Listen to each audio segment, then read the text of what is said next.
అందరికీ నమస్కారం. ఆను ఫ్రమ్ ఆంధ్ర అండి.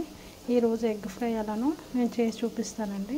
అందరికీ వచ్చే ఉంటుంది, ఎవరికైనా రాలేని వాళ్ళకి ఈజీగా సింపుల్గా నేను చేసి పెడుతున్నాను. అది చూసి ఒకసారి నేర్చుకోండి. నేను ఎగ్స్ తీసుకున్నానండి, ఆల్రెడీ నేను బాయిల్ చేసేసి ఇక్కడ పెట్టుకున్నాను. ఇది ఎలానో చేసి చెప్తాను. ఎగ్స్ని ఇలా కట్ చేసి పెట్టుకున్నానండి. తర్వాత స్టవ్ మీద ఒక బాణీ పెట్టాను, దాంట్లో ఆయిల్ కూడా వేసి పెట్టాను. ఆయిల్ కాగుతుంది. ఆయిల్ కాగినప్పుడే కొంచెం సాల్ట్, కొంచెం పసుపు.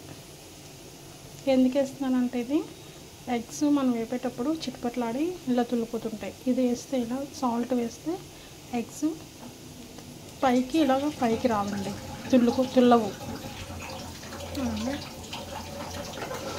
కొంచెం వేడెక్కాలి బాగా. నేను ఈ ఛానల్ కొత్తగా ఓపెన్ చేశానండి, వీడియోస్ కూడా తీస్తున్నాను. నాకు ఏదో కొత్తగా అనిపిస్తుంది, కన్ఫ్యూజ్ అయిపోతున్నాను.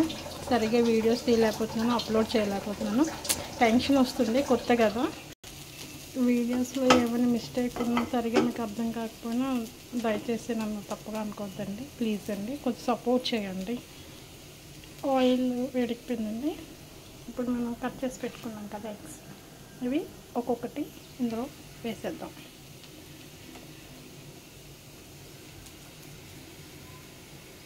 ఇట్లా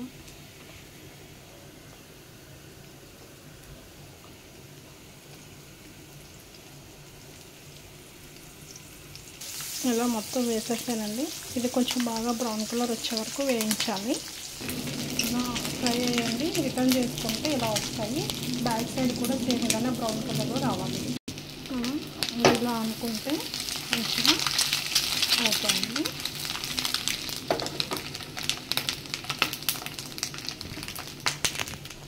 ఇవి ఫ్రై అయిపోయాయండి. ఎందుకంటే ఇలా రావాలి, బ్రౌన్ కలర్లో మంచిగా ఇలా ఫ్రై అయిపోతాయి. ఇవన్నీ ఒక ప్లేట్లోకి తీసేసుకోవాలి.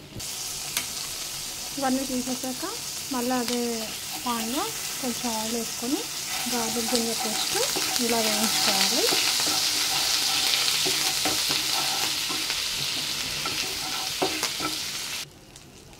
గార్లిక్ పేస్ట్ వేగిన తర్వాత ఉప్పు, కారం, ధనియాల పొడి, గరం మసాలా వేసుకోవాలండి.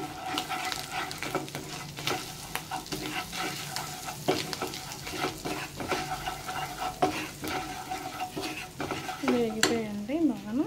వేగిపోయాక ఎగ్స్ కూడా ఇందులో వేసుకోవాలి.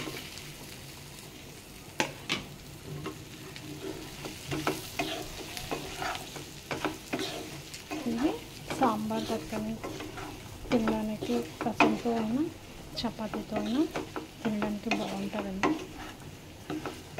సింపుల్ రెసిపీ ఈజీగా చేసుకోవచ్చు.